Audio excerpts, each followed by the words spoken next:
So, what if I tell you that your thoughts are not you, your pain is not you, even your smiles are not you, your hustle isn't either?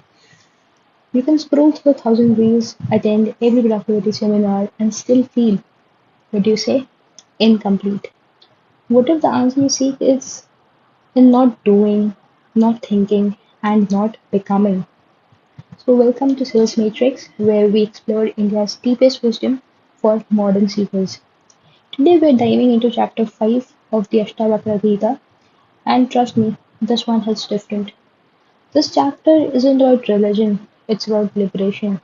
Not from society, but from your own mental prison, from FOMO, from identity anxiety, from overthinking.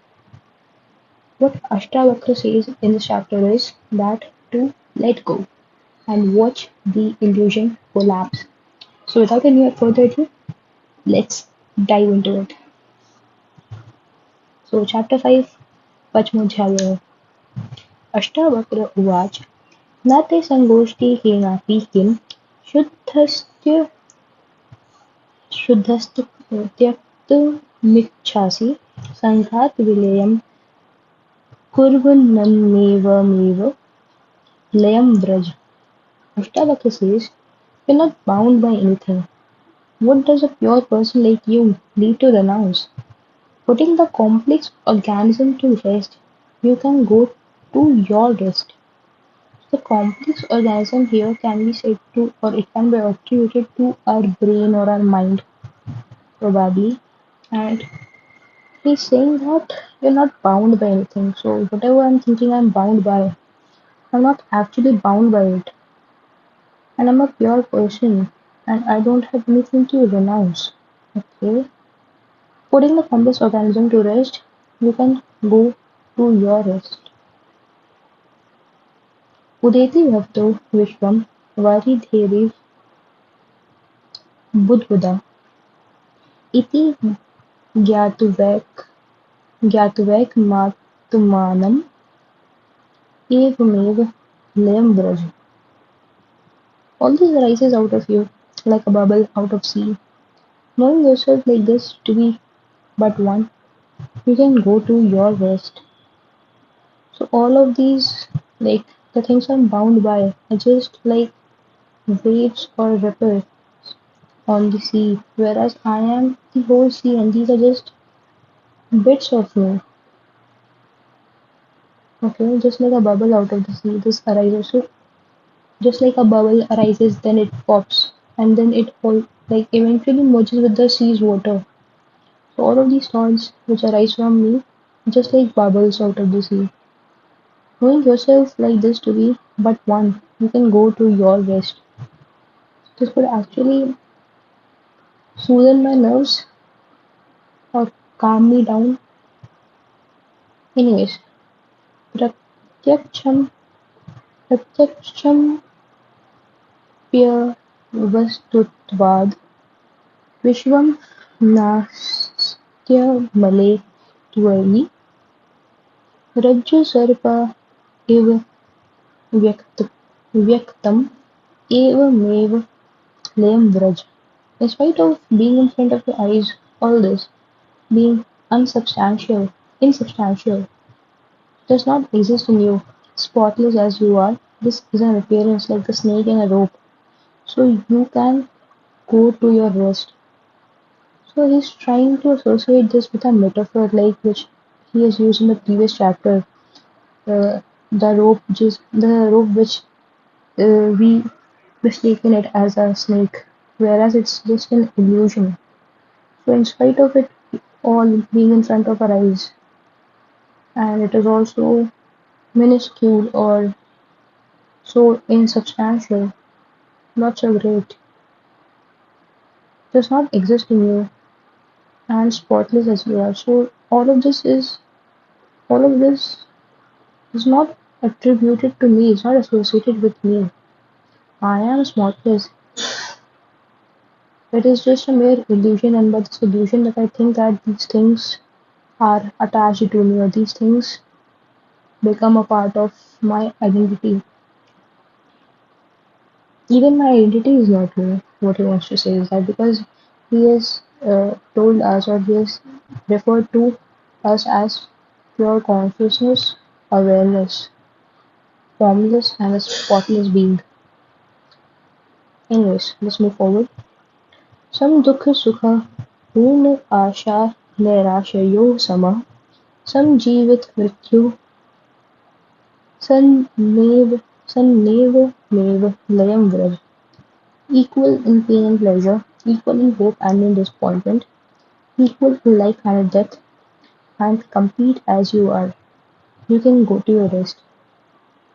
Here also he's trying to uh, form this distinction about duality and non-duality. Even forming a distinction is duality. He's trying to say that we are not even in the pain, the things which we feel, and even in the pleasure, the things which we feel. Even those are not us. So we have to be equally poised in pain and pleasure, and in hope and in despair. So this thought kinda, I'm really trying to ponder more upon it because today has been a very heavy day in terms of my corporate career. Since it is an honest channel, I could really express myself because I have been working in the corporate for around 2 years and 9 months now. I was straight out of college, so this is my first job, and I've been here for quite some time because people, all my peers, basically they change jobs around every 2 years so that they could get a greater increment. But I was in this company because we basically just there was no anxiety first of all, and the culture is really really good. But the thing is that today, obviously because of the appraisal thing and the things are just not that great, I was kind of thinking about what I was actually doing because while my aim is to clear the civil service examination, but I am kind of stuck in this rather 11 to 9 job,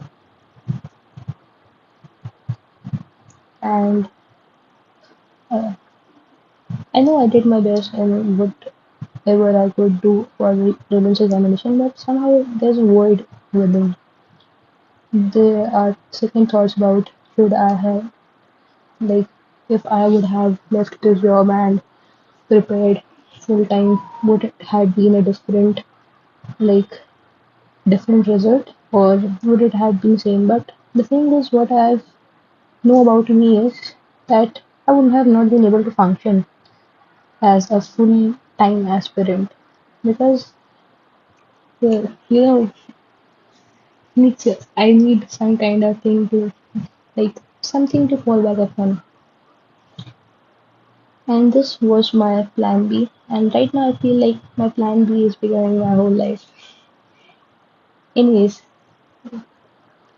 I was like, this thing is a little heavy right now, but it will like peter down by time, and let's see how it goes. But what I've read in this very verse is that you have to be equipoised in both pain and pleasure, in hope and in disappointment, equal in life and in death, and complete as you are. So, like, my behavior needs to be the same in both of these contrasting situations. But it's tough, right? Because when about me, when I am happy, I'm really really happy, and when I'm sad, I'm totally sad.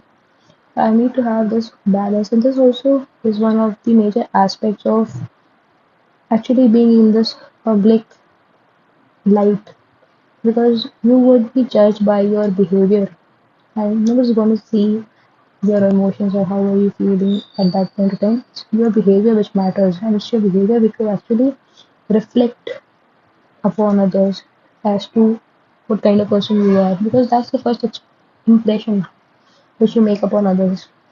And this is what we learn in the GS4 ethics as well, that we have to have a very equipoised and a calm persona so that we could understand what the situation at hand is. Should not be like swayed away by our emotions. So yeah, working upon that today, especially today. This this job is great. corporate life has been really good to me because unlike the aspirants who are full time studying, I get to enjoy life a little more. Not because I'm going more on trips or I'm going more on holidays, but because I have this, what do you say? I have this fallback plan, fallback option, and I have the liberty to spend whatever I wish upon.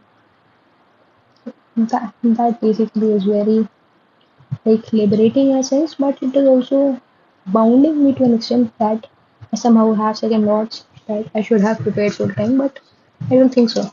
Would have done it that way because this thing is basically teaching me time management, now patience as well, and somewhat grit. Anyways, so this was about this chapter of the Ashtavakra Gita. So, what I've understood from this is that this chapter isn't about religion,